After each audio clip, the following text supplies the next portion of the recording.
Good morning, everybody. Happy Friday. Welcome into 104.3 The Fans Coffee Break. We got Cecil, Amy, Rachel B. Hill hanging out with you for the next 45 minutes as we look ahead to the Baltimore Ravens. You know what they say, Cecil. You play any given Sunday because you never know what can happen. Is there any possibility, any at all, that this Broncos team could somehow go into Baltimore and come out with a win? If both of their quarterbacks get hurt, maybe. But, I mean, no. Just no. I watch them win or whatever, but it's like, I try to stay positive with this team because it's super depressing to talk about them and think about them and all that kind of stuff. So I'm mainly focused on what's next because get Nathaniel Hackett out of here. It's December 2nd and they're wasting their time. So we can go through all why would they keep him and they don't want their reputation, whatever. Nathaniel Hackett's a bad head coach and they're wasting time. So is there a possibility? Yes. But as KG says, anything is possible. Anything's possible, but what's likely? It's likely that they're going to get their ass kicked. So there you go. Good morning, everybody.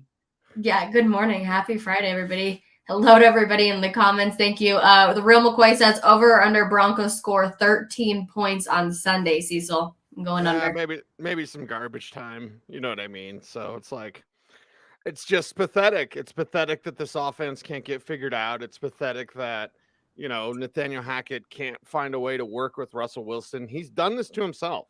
He's made multiple errors along the way. There's nothing redeeming about him in terms of being a head coach. And I don't know why they're moving on. They're not moving on right now. So, we'll see. So, yeah, there you go. Cecil, we were talking about this yesterday on the show. Does Russell Wilson just need some competition in the locker room to maybe fire him up a little bit to give him that extra punch that it seems like he needs? Because right now he just seems way too comfortable in bad play. That's from the coach. They will draft a quarterback in 2024 if things continue to go downhill for Russell Wilson. It's not going to happen next year. Do they need a better backup? Go out and get whoever, name whatever veteran backup. Sure, that's fine. Brett Rippon stinks. This team has an obsession, and for some reason, there's a lot of people in the fan base that are like, give Brett Rippon a chance. I'm like, no, he's going to be a coach someday. So I'm always very careful, Rachel, because I've always said he's like Kellen Moore, who's not a coach yet. He was the offense coordinator of the Cowboys, but same alma mater as well, Boise State quarterback. Yeah, Brett Rippon's a coach someday, so I'm not going to rip into him too much in case I need to talk to him later. But yeah, I mean, they're not going to bring in someone to push Russ. That's not going to happen. I don't think it needs to happen. This is on Hackett. This is on Hackett making Russ too comfortable by being and kissing his ass. And I wish we had a dump button, but yeah, I mean, it's very frustrating because you see the pattern. You see what Hackett's done from day one. Whatever you want, Russ. Here you go, Russ. What do you want to do, Russ? You can't be his best friend. Okay? You got to be his coach. It's in a way like being a parent. As a parent, you got to be friendly with your kids. You want to be friendly with your kids, but you can't be their best friend. You have to be their parent. And Nathaniel Hackett has no backbone, no spine, no, nothing that would make Russell Wilson be like, man, I got to listen to this guy.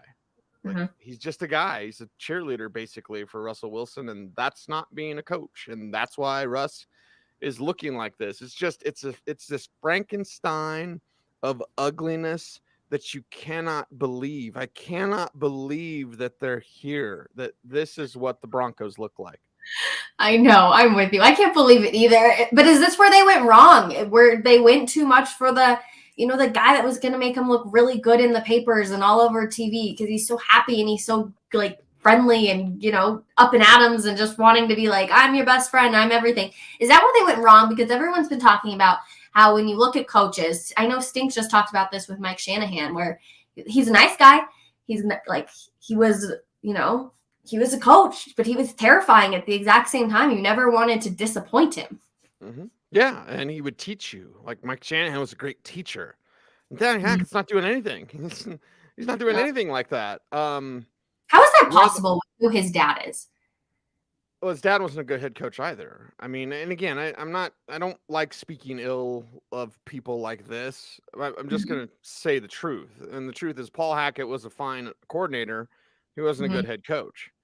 Nathaniel Hackett, fine coordinator, I guess. It's not a good head coach. So, like father, like son, I guess.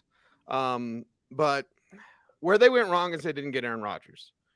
We're just going to tell the truth. The plan was not Russell Wilson. The plan was Aaron Rodgers. And I know there was, I think it was Jeremy Fowler, somebody on ESPN had come out with a recent report where it's like, finally, it's like, well, finally that's out. Everybody knew that already. yeah. Everybody around the building knew that. Everybody that's local already knew that. If Aaron Rodgers was the quarterback and was healthy, because he's dealing with like a ribs and a broken thumb, things would be different because Hackett could work with Rodgers. They didn't get Mhm, Rodgers and they got Wilson, and it's a bad fit. At the end of the day, Nathaniel Hackett, nicest guy ever, but he's just a terrible fit. And the dirty secret in the NFL is fit. So when DMAC rails on Justin Fields, I should have got Justin Fields, and oh my God, and Pat Sertan, blah, blah, blah. And that's a conversation I won't entertain any longer. mhm, But it's also a conversation where you have to say, well, who's the fit? Who's mhm, coaching him? Josh Allen or Bradley Chubb? Well, clearly it should have been Josh Allen, but mhm. who's his coach? Where's the fit? How does that work out? If you can't name both, you shouldn't talk about one. If you can name both, then let's have that conversation, right? That would be a good conversation. You could say Josh Allen and Zach Taylor, who was up for the job instead of Vance Joseph. You know what I mean? Like, so there were options there if you're the Broncos, but the reality is this is just a terrible fit, terrible. And why they continue on with this, I know Mason. I lost my mind. I feel embarrassed because I like lost it on Mace a little bit on Orange and Blue today, and I apologize a couple of times, but I was just like, hey, they're worried about their reputation, and other coaches will see that they fired a coach too quickly and they'll be worried about that. They're freaking Walmart.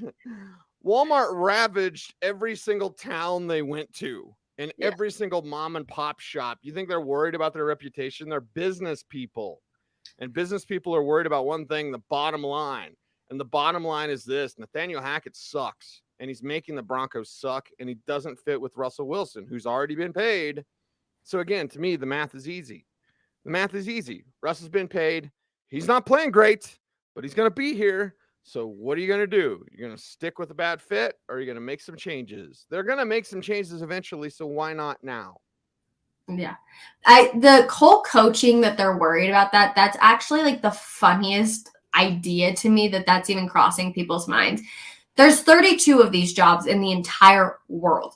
32 to be an NFL head coach. You're telling me because some guy clearly isn't able to do his job, that another head coach or potential head coach is going to look at him and be like, I don't want that job. Hell no. Anyone, if you want to be a head coach, you're going to sign up to do that gig no matter what.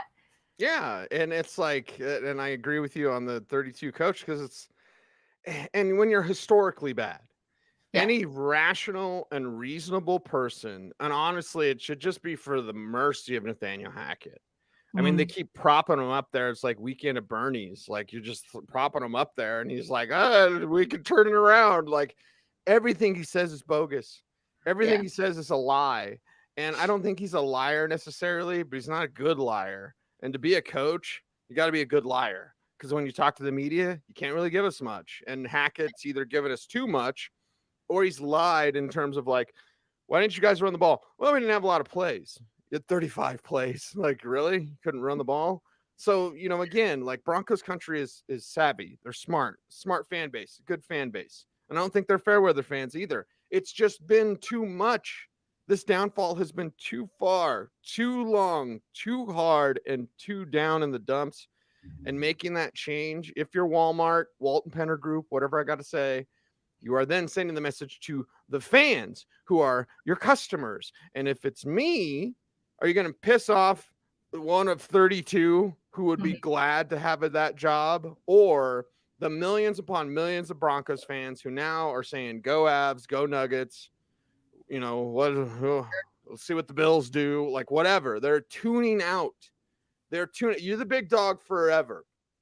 And Yeah. trust me, I'm a football snob, okay?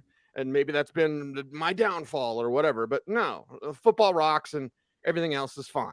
And Mhm. honestly, I do have a soft spot for basketball, but still, like, no, football's the king. Football's the king, baby. Like, nothing is close to football. Nothing. We can talk on and on, and I understand World Cup once every 4 years, Americans pretend to care.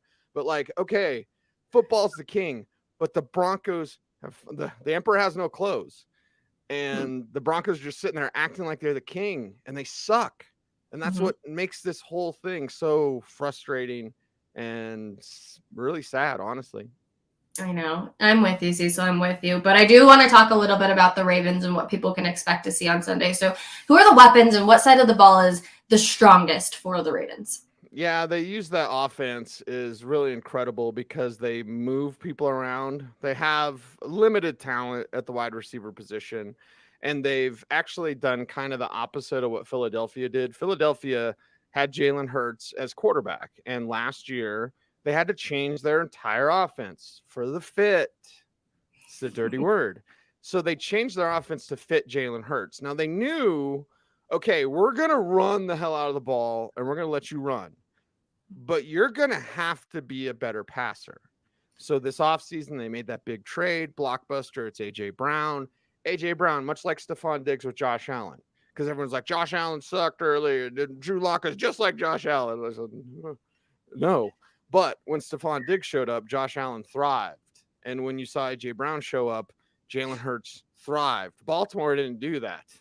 They did the opposite. They're like, we're trading away Marquise Brown. Like, we're get him out of here. Like, they're not putting the proper weapons around him, but they do have formations, the personnel that they use motions, pre-snap motions to basically determine. I don't know why there's any sort of deception to what they do, but they like to see, and they just try to deceive you with personnel packages. It's like they're gonna run the hell out of the ball.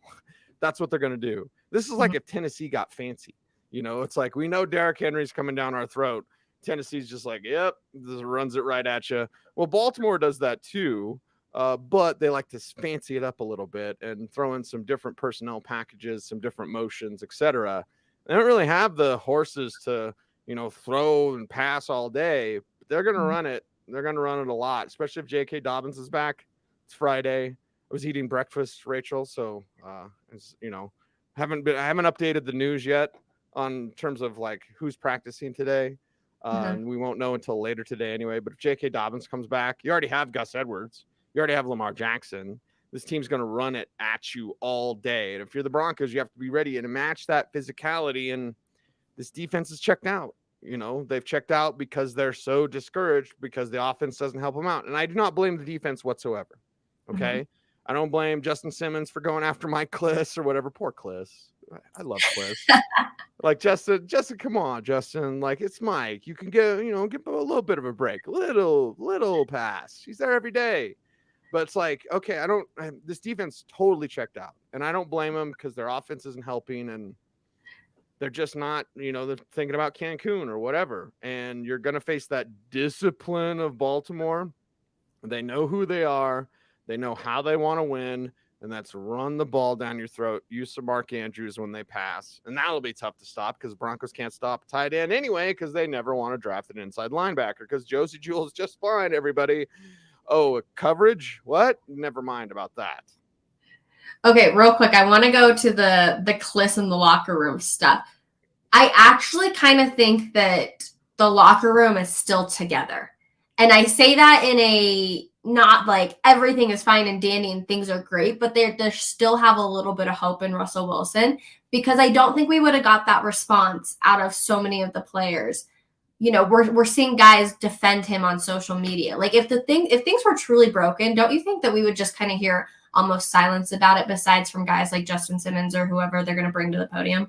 I will say this, because there's some misconceptions that we need to clear up. And first off, and I've said this before, but I'll repeat it in case anyone clips it. Tom Pelissero and Mike Garafolo are two dear friends, like dear friends. So when they have that report, and they need to walk it back, baby. Like I tell Tom, like Tom, don't walk it back. Like Yeah. But when they had that report, and everyone's like, "Ooh, controversy," it was just like, yeah, that's old. Like, and again, I say that with all due respect because I like them both. They're dear friends. But it's like that report's about a month old, Mm-hmm. maybe 2 months old. Like it's old. And there are guys who don't like Russ. There are guys who do like Russ. There are guys that really want to like Russ and they can't because he's so damn awkward. When he takes his lunch tray and he sits down and then he like doesn't say anything, and you're having a conversation and then Russ sits down and then it's like he doesn't. And if he does say something, he like changes the subject. So it's high school crap. And God, I wish I could cuss, but it's high school crap. And I've often said Wait, that life is like tall grade school, right? It's all Yeah. tall grade school. But like, come on, Russ. And then who's going to relate if you're a practice squad guy? And I understand Jake could pull up the numbers or whatever. I understand a practice squad player is going to make $8,000 a week or whatever, which is very significant money for you and me and Jake and everybody, like regular people. But if you're a practice squad player who's barely hanging on in this league and your quarterback's talking about two butlers or two chefs and two everything, like, I gotta double up, and like you don't relate to that. You're fighting for your NFL life, basically your football life, the only thing that you love, the thing that you've got. Like Russ needs to be more relatable. So I don't think that you could say everybody likes Russ. That's not true. I don't think guys necessarily hate him. They just think he's fake. Just like Seattle thought he was fake. How did I know 2 years ago they wanted to get rid of Russell Wilson? Because I talked to the players. I was accused of talking to his agent. I've never talked to Mark Rodgers. I don't need to talk to Mark Rodgers. Guys who talk to agents, the insiders. That's not inside. Agent will tell you the sky's purple just because, if it's good for his client. So yeah, I talked to the Seattle players and those guys couldn't stand him. That's not yet developed here. And then as far as Nathaniel Hackett, and again, I've said this on air, but I'll repeat it. Like Brandon McManus has said, I hope he gets another year. Okay. There's plenty of players that are kind of like that because again, Hackett's a nice guy, but if you're a player, guy doesn't put you through the work. Guy's super nice, super friendly. Like, of course, players like him. Like, you got to be, and again, I wish I could cuss. You got to be a little bit of an aloha. You just do. And it doesn't mean you yell at people and yelling works and screaming at the top of your lungs. But football is about overweight men and windbreakers yelling at you. And at some point, you got to be that coach. Be like, man, this guy's a grind. Like, but you play for him and you love it. And I also know players that aren't real happy with Nathaniel Hackett. And I know, PR will get all upset and they'll have their spin doctors working. And it's like, no, everybody, he loves him. Everybody loves him. No, they don't. No, they don't. So within that locker room, I've seen the split. I've seen the split before in years past where Wade Phillips was creating the split. Wade Phillips was like, those guys suck on the offense. And his defense was like, yeah, they do, coach, because they freaking love Wade. I love Wade. But and at the time when that was reported, Wade even went after one of my buddies, Charlie Campbell, on Twitter. It's like, that's totally false or whatever, because Charlie's a national reporter and he got word of that. It was late, Charlie, apologize, but he got word of it. If you're local, if you're in that locker room, you know that. If you're in that locker room now, your observation is true, Rachel. I don't think it's more of an annoyance with everything. It's more of a disappointment with everything. Even though the defense has checked out and that's the way that they're playing, it's not a like we hate those guys. It's just like we can't rely on those guys. Years ago, when that defense was great and the offense stunk with Trevor Siemian, that defense hated those guys. And Wade Phillips was pushing that. You're not seeing that sort of division. So it's inaccurate to say Russ has lost the locker room, but they're all behind Hackett. That's PR. That's spin. That's wrong. Little birdies or whatever. Yeah, they'll tell you anything. PR will tell you anything. That's why you listen to PR. And I'm sorry if I'm going on or on, Rachel, but you've struck a nerve. No, you're okay. And what you do in my job is you listen to PR. You're friendly with PR. PR are good people, especially the Broncos PR. You talk to some agents. I remember I had one agent. I won't tell you who. I'll tell you off air who. But he came up to me at a pro day one time and he's like, thanks for talking good about my client. And I was just like, I like him. Like, huh? And I've also had agents like kind of not necessarily bribe me, but just like, hey, my guy, can you talk about my guy? And like, he's working. And then I'm like, the guy sucks. And, agents, hell, I've got agents that don't like me because Mike McCartney doesn't like me because I didn't like Zach Dysert of all people. Hey, that 7th rounder that can't play, when I tell the truth, because it's my job to analyze and report, and then his agent, who I love, and I love his father, and I love the McCartney family, I love those guys. I love every single one of them, and I love Mike. He doesn't like me because I didn't talk good about his client who got drafted by the Broncos and sucked. Was that guy starting the league for like a year, maybe 2? Like, the kid couldn't play. So like you listen to all this stuff, but listen to the players, and then have critical thinking. I think there's an anti-intellectualism push in this world, which is awful. I think there's a propaganda push in this world, in sports reporting and others, that is awful. But when you use rational thinking and you use your brain and you go, I've heard this, I see this, this is what I'm being told, what's the truth? And that's how you determine, like, okay, this is what's going on. So Wilson hasn't lost everybody, but there's guys that don't like him because they think he's fake. Hackett hasn't lost everybody, but guys know he's not good. Not the real deal. There's a truth. It's more of a gray area than like they love Hackett and they hate Wilson. That's not true at all. Yeah. Do you have any more meal room stories? Because I find that's really interesting. The fact that, he sits down and he will just change the conversation. Well, those are the type of stories I wish I could just be a fly on the wall, just to sit in like the meal room and just like watch, because like you said, like it is all elementary school, but we're all just tall adults now at this point. Well, and look at KJack TV. I'll give you an example that was on air when Kareem Jackson, who's bound for the media, like you could just tell, like, oh, as soon as he's done next year, Kareem Jackson will be an NFL Network star or whatever. I love KJack, but like KJack TV is like giving him crap. And, and so you got to kind of lean into it. You know what I mean? Like Peyton Manning was beautiful because he's so self-deprecating. One, he's like the greatest of all time, arguably, or whatever. But also he'd get up there and do the Rocky Top dance. And he knew he was going to look like a fool, but he did it because the fellas like love him. So KJack's trying to give Russell grief on KJack TV. And, Russ tries to lean into it. It's like, I've got 2 chefs when my one chef needs the day off. Like, you don't get it, man. And is he goofy? Is he corny? Is he awkward? Yes, and yes, all those things. Can you win with him? Yes, you can. You can win with Russell Wilson. Russell Wilson is not as washed as he appears to be, but he has a head coach that doesn't know what he's doing, and that causes a ton of problems. And these are the problems. This is where we're at. It's unfortunate. It's sad. I don't want to say fire everybody or Nathaniel Hackett can't coach and his dad couldn't coach, like all these sorts of things. I don't want to say those things, but I want to observe and report. And observe is this sucks. Report is they're going to fire him soon. Well, not soon enough. Oh, gosh. Yeah, and it'll be interesting to see what happens on Sunday. But Cecil, do you know what time it is? What time is it? It's 10:55, which means it's time for Cecil's Fantasy 5. Hit it. High five! Who do you start? Who do you sit? Any sleepers? Here's Cecil Lammey with this week's 5 fantasy tips. All right, Cecil. Number 1, let's hit it. Get your popcorn ready for who? Yeah, get your popcorn ready for the game of the century, the game of the lifetime, and the game that honestly, Sunday Night Football sucks this week, and Monday Night Football sucks this week. And this is where it's like, I can be a football snob, but when you have these sorts of games, hey, it's Saints Bucks, everybody. Guess what I'm going to do? Take a nap. And then Colts and Cowboys. But get your popcorn ready because it's Kansas City and it's Cincinnati. It's Kansas City and Cincinnati. And this was the AFC Championship where Kansas City's up by 21 points. Then Cincinnati rolls back and beats them and goes to the Super Bowl. Like, you got some splaining to do. You got Jamar Chase coming back.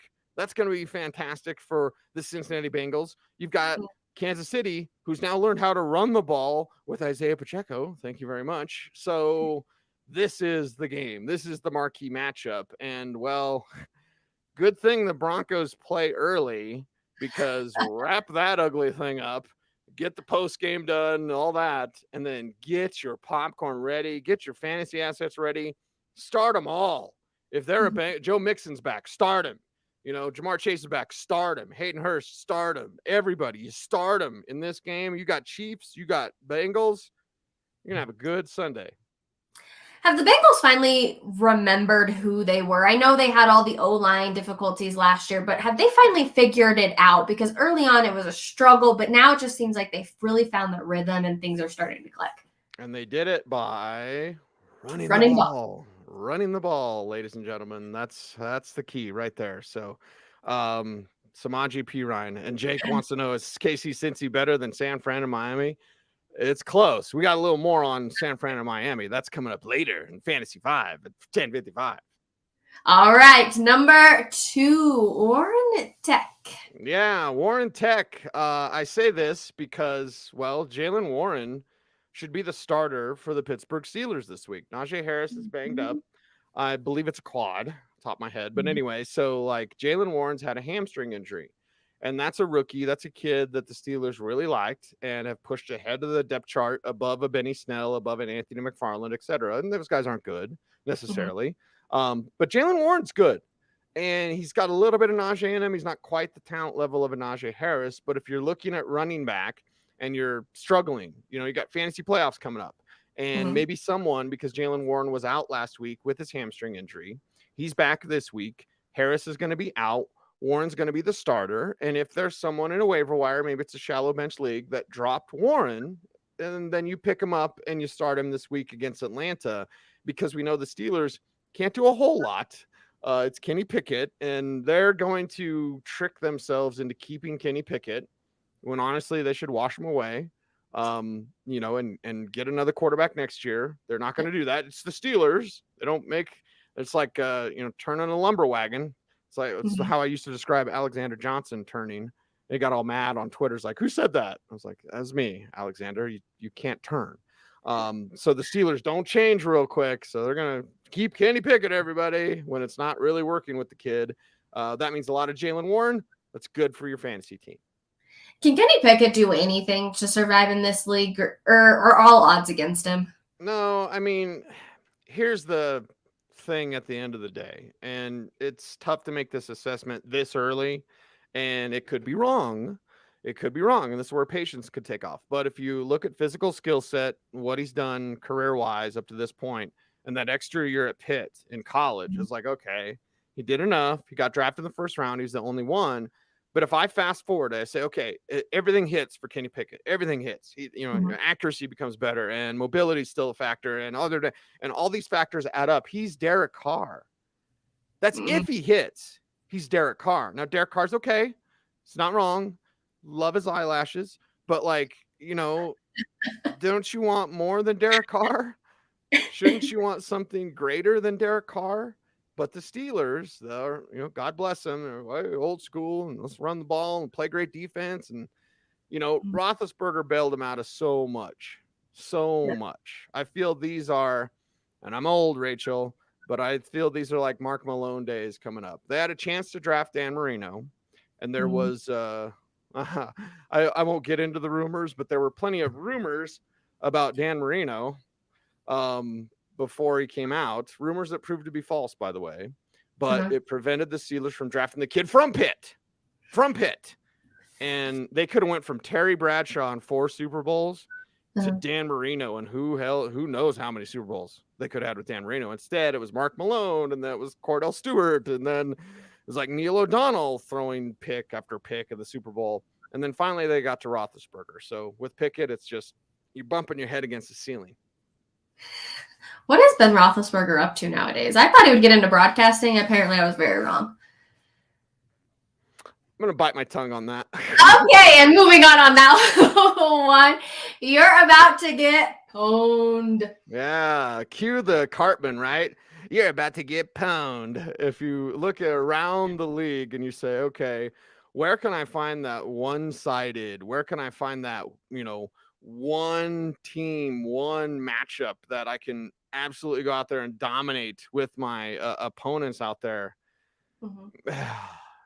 It's either Cleveland or Houston, or it's Seattle and Los Angeles, the Rams. The Rams are absolutely terrible. So you've got your Kenneth Walker, you've got, of course, your Geno Smith. They're going to trounce the Rams. They're going to get pwned. The Watson thing, Deshaun Watson in Cleveland with Houston, going up against his old team. Like, sorry, Houston, because there's a narrative. You could say they're going to go against the old guy and he's ruined everything. And I'm not defending Deshaun Watson whatsoever. When the judge who made the ruling on him and only handed what was like a 2-game or 6-game ban initially calls him a monster, female judge, by the way. Like, yeah, I'm going to agree with that judge. So anytime I say something about Deshaun Watson, it's not because I like him, because I don't. But you're about to get pwned. So you look for those type of matchups. Where are the one-sided matchups this week? I just gave you 2 of them. Start them from the one side that's good. And honestly, I could say Baltimore, Denver's that too. But enough about the Broncos. Let's talk about your fantasy team. And every single week, especially with the fantasy playoffs coming up, you got to get ready, because you're about to get pwned. And is that Green Bay and Chicago? That's another thing, because remember, Aaron Rodgers said, I own you to Chicago. Now he's got a broken thumb. So is he going to own him again? Or is it going to be the opposite? Justin Fields might play. He actually practiced yesterday. So we'll see. So, man. Okay. And that leads us into Spider-Man meme. Yeah. I love these titles, because it's San Francisco and Miami. As Jake mentions in the chat room, like, it's San Francisco and Miami, and you're just pointing at each other. It's like, you, it's like you, I look like you. And that's exactly what you have, because now Miami has a better quarterback in Tua Tagovailoa. And by the way, speaking of fit, because remember, Jalen Hurts is almost out. And then they got A.J. Brown to give him a chance, and he flourished. Tua Tagovailoa was almost out. And there was a push to get Tom Brady. Remember that whole story? And Stephen Ross is like, let's just, I'll pay you to lose games, allegedly, or whatever I got to say. Like, okay, Tua was almost out. What'd they do? They gave him Tyreek. Yeah, he's flourished. Now he's flourished. So Miami has a better quarterback than San Francisco, but these two teams know each other so well. And there's some good games. Again, I'm an NFL snob, but I'll tell you, there's been a lot of bad football. And it's not because offense is down and Vic Fangio's defense is flourishing around the league, which it is, by the way. But like, no, there's a lot of bad football, and there's a lot of bad football teams. So they'll figure it out. They'll be the king, whatever. But that game, San Francisco, Miami, they know each other so well. The staffs know each other. Hell, I've known Mike McDaniel since he was a teenager. So like, it's just awesome to see these two clash, and then like they know each other. So how's that work out when you're both Spider-Man and you're both super strong and have web and all that kind of stuff? Like, what do? It's probably going to be a really good game, and probably going to be a high scoring game, which means fantasy all over the place.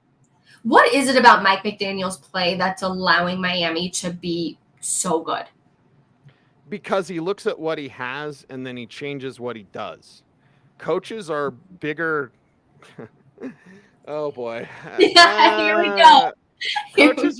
Coaches are bigger ass clowns than the players, who are like super egotistical, right? Because we all know, speaking of high school, right? It's all grade school. We all know that high school guy, and he's like, what a big jerk. Guy usually peaks in high school, never does anything. NFL guys, now it's times 10, and they've always been told how great they are. Coaches are worse. The egos in the front office are way worse than the egos on the players are actually good people, except for Deshaun Watson. The coaches, like most owners, aren't good people. Most coaches aren't really real good either. Mike McDaniel is one of those like a Kyle Shanahan, like a throwback, like a all about it, but also not so egotistical that he can't. You think Kyle Shanahan wants to start Jimmy Garoppolo? They have tried multiple ways, and there's another attempt coming in this offseason. I'll just zip my lip on that. They have tried multiple ways to get rid of him, figure it out. And what's he done? He's gone to Super Bowls, NFC championship games with Jimmy Garoppolo. That's because Kyle and Mike is like Kyle, where he's just like, hey, this isn't working. And what I want to do, I can't do, but what can you do? And then we can kind of like try to cover up your blemishes. And that's what Kyle's done with Jimmy, and they've had great success. And that's what Mike is doing. Not necessarily Tua has a bunch of blemishes, although his game's not perfect, but he's taken what they have and how do I make it work? And he's done this under the pressure of that owner And again, Stephen Ross may not be the greatest guy, allegedly, like Robert Kraft or Jim Irsay or all these guys. Green Bay has the best owner because it's the fans. But anyway, you look at Mike McDaniel, and he is under the pressure of Sean Payton being the coach of the Dolphins next year, not eventually, next year. Mike McDaniel just got the job, and he knows what we all know is that if they don't win, Stephen Ross will blow out everything and then go get Sean Payton. And Mike knows that, and they're winning. They're one of the best teams in the league because Mike isn't like these coaches. They get so, they grip so tightly, and then it just gets away from them. It's like, you gotta work with your players, and you've got to be adaptable. And that's what makes Mike McDaniel a special coach. I loved I don't know if you saw the clip that was going around Twitter of him saying when he YouTube Tua, and he was stayed up late, and like the whole clip was so funny. I don't know if you saw that, but it made me laugh, and it made me, we talked to so many of these coaches, and so many of them are the same, but it just feels like Mike McDaniel's is just so different, and it's refreshing. It's very refreshing. Yeah, he's a humble dude. Yeah. Great young man. And again, to work your way up from a ball boy. Now, people won't remember this, and I'm not that old, but like Bill Belichick did laundry. Like he was like a laundry guy for a team, like he was working. You look at some of these coaches, that's what they do to get there. And usually those coaches have a little staying power, more so than the oh boy, I'm going to make people mad. More so than the family ties of like the nepotism that's rampant in this league. And I know Kyle Shanahan's a Shanahan, but Kyle also like separated from his dad. He made that choice. Yeah. Kyle could have easily I'm staying with my dad. He made that choice to go to Cleveland. He made the choice to go to Cleveland. And then when it wasn't working, he was like, whoop, I'm out of here. And he went to Atlanta. And now he's with San Francisco. So, the nepotism in this league is too rampant. It's sickening at times, the way that some coaches are blocked from ever having a chance. It's not. I remember Vic Fangio last year. He said so many dumb things, but one of the dumbest things he said is it's a meritocracy. Not when you're a coach. Not when you're a coach. It's who do you know? And there's other factors, too, which we don't have time to get into. Okay, I promise we're going to get to the last one. But if they did get rid of Mike McDaniel, could you see him possibly interviewing with the Broncos? Would the Broncos make the right decision? I mean, the answer is yes. The answer is yes. The answer is yes. Yes, he should interview with the Broncos. He should come back. Come home, Mike. But at the end of the day, I don't know the decisions that the Walton Penner Group has made. The one they did was pay Russ. Okay. It's not. But don't you think that had more to do with Peyton? Decision. It depends on who you listen to. It depends on who you believe, because there is, and the people that I believe more say that there was no push from Russ's camp to get this deal done right now. There's now, because it's not working, and that was, and sometimes Rachel, in life, the first thing you're told is usually the truth, and then other stuff stacked up on it. So you're always listening, right? You're not running with stuff, because I know people that are fed misinformation in this industry because they know that guy will run with it. I know agents have told me, surrounding the cold pops with people, and you do a little business, right? I know guys that'll be like, yeah, I told him this because I knew he'd run with it. And I'm like, oh my God. Yeah. So you listen to everything, and then you try to stack it up again. Where's your logical thinking? I believe there was not pressure to get a deal done. I believe George Payton made that pressure on himself. So I'm generally a Payton supporter. I'm not one of the fire Payton people, not yet, but he dummied up there. Yeah. I think that's on him, because they could have waited to pay Russ. They could have. They had him under contract for 2 more years. 2, not 1, 2. So whatever. He had high hopes, just like the rest of us, I guess. All right, our last fantasy five is you saw one? Oh my God! Here I'm just talking. I'm so sorry. Remember that? No, I've been asking questions. So Who was continue. Jake? Was Jake talking to Tad Boyle? Who was it that one week? And it was like, Cecil, you got to do Fantasy 5 in 5 minutes. And that one was really good.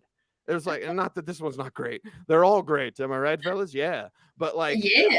I forgot we had Burks versus Brown. I'm sorry. I apologize. No. I'm chatty, and I'm also very sad. Very, very sad. This is not, it's not fun to talk about the Broncos. Not at all, because I don't want to be the fire everybody guy. You know, but that's what they need to do. And the stupid birthday party thing, that's stupid. I understand from a talk show standpoint, right? And we have to do that. It's our job. I get it, but it's dumb. I don't care. Like, it has nothing to do with football. I'm about the X's and O's and the Jimmies and Joes. But anyway, Burks versus Brown. Is this the Spider-Man meme again? Because you have the first round pick in Traylon Burks, who's been coming on since the Broncos game. The Broncos are everybody's get right game against AJ Brown, the guy that he replaced, the guy that they drafted because they got the pick and they knew they could have him and they didn't have to pay AJ Brown. So they move him on and they go over here. And now Philadelphia's the best team in the league and they have AJ Brown and it's going up against Traylon Burks. And listen, I like Traylon Burks enough, but there was 2 things that were done wrong to him in the pre-draft process. 1, he was compared to Deebo Samuel. He's not Deebo Samuel. 2, he was the direct replacement. Could not be more obvious. Could not be more obvious than to be the direct replacement for AJ Brown. And he's not AJ Brown. And he's not going to produce like AJ Brown.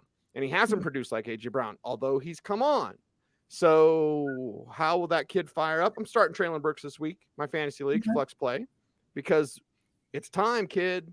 This is a primetime stage. This is a big matchup. Could be a Super Bowl preview, although I don't think it'd be a great Super Bowl. Philadelphia, Tennessee. But it's against the guy that you replaced and your team that said, we're going to get this guy because this guy's going to be too high priced. Like all that stuff. Football players are people and people forget about that. And that's one thing I don't like. When analysis gets personal, it's like, you don't know that guy that was going to Pop Warner. You don't know that guy's mom was working 3 jobs. You know, when I make players cry at the combine, which I'm not going in there doing that. But when I ask about their family, because I really push them about who got you here. You're here. Everybody loves you, but who got you here?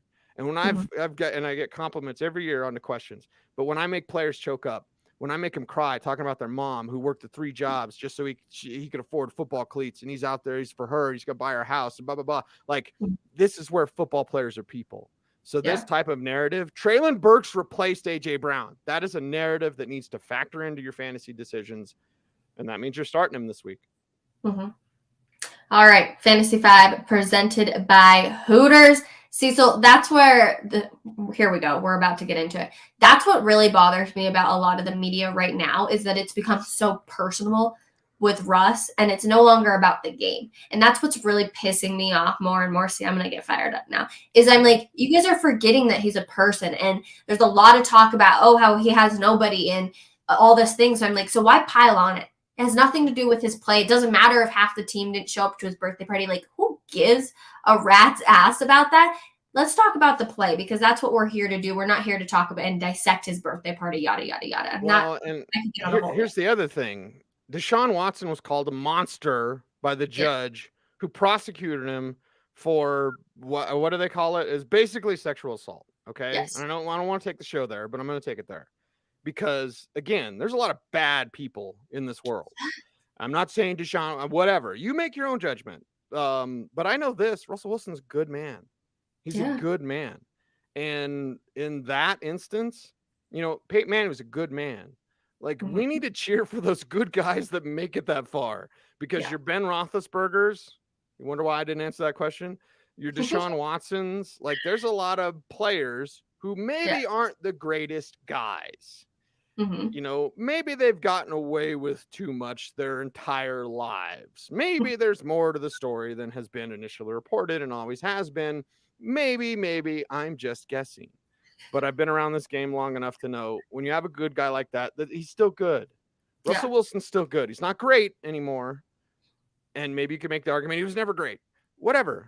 I know he's not this. And so people, he's a corny and he blah, blah, blah, blah, and all this. Like, yeah, okay. Tell me something else. And the fact that he got half the players to show up, I'm surprised it was half. Not because of him, but because it's their day off. Yeah. after Thanksgiving, like, come on. So we can do hot takes, which I think are stupid. I think hot take radio is stupid. I think any sort of like, I'm going to say something controversial. Like, okay, oh boy, I could get controversial myself. Like, you're not saying smart things. So how about you say smart things? Taking down somebody doesn't make you a good person either. I'll just say that. Christian Pulisic will be cleared to play on Saturday against Netherlands per Jenny Taft coming out of the World Cup. Yeah, that'll be a fun game. I will, in fact, be waking up early for it, even though I think it's at 8 o'clock, so I guess that's not too early. But we also have the game on Sunday. Cecil, you and I will be doing pregame as we go at 10:45 till 11. We'll take you up to kick. As always, Cecil, love having you on. Love having our conversations and all your insight, and appreciate you, my friend. Yeah. Be safe. Be kind. Know that you are appreciated. Oh, absolutely. All right, everybody. We hope you have a wonderful weekend. We'll see you, like I said, 10:45 for pregame live with myself, Cecil Lammy, and Andrew Mason. And don't forget to tune in to Orange and Blue today with Cecil and Mace too, as they break down everything you need to know about the Denver Broncos at 3:30. We'll see everybody on Monday. Bye.